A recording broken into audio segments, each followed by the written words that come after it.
My colleagues simply do not want it to be late. And then they make the point, which, Mr. Speaker, is completely unfair.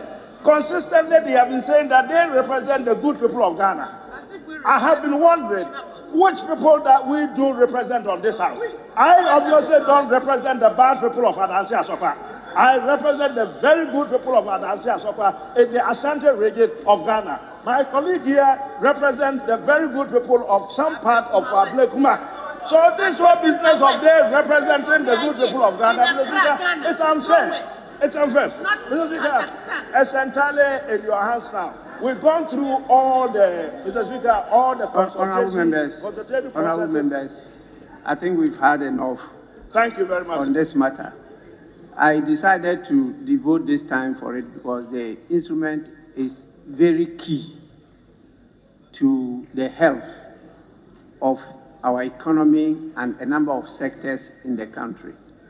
That is why I allowed this time, space for us to have a discussion over the instrument. I want to reiterate that the minister, who is exercising a delegated power, we have delegated the power to him. He has gone through all the requirements of the law. It's the process, the procedure that we now ironing out. You have discussed, you have disagreed on some issues, you have agreed on some. Those, according to the information I have been factored into the new draft instrument. Kindly make that available to our committee.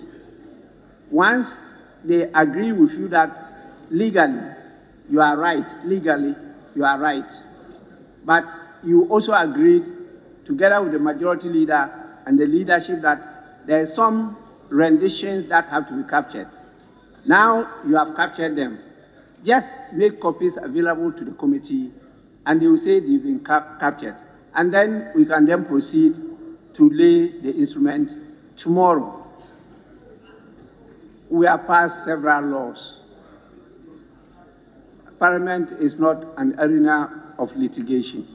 You don't advocate these things in Parliament. So if there had been an earlier agreement on that issue, it was done in error. And we should not factor that in. So please make the copies available to. Thank you, Mr. Speaker. Mr. Speaker, I want to use this opportunity to thank you for your good counsel in bringing the House together.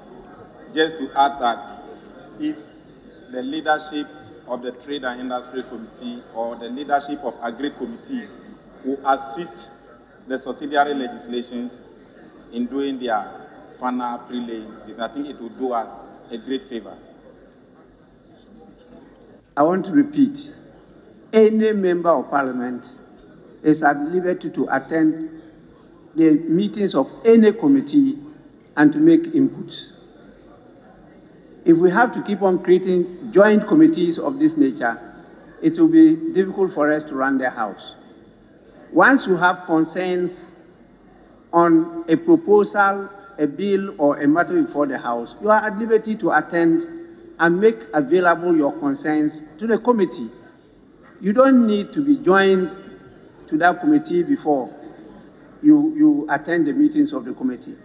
So I will plead with you, Honourable Deputy Minority Whip, to urge the members to appear before the Committee of Subsidiary Legislation to assist the committee come to the final conclusion.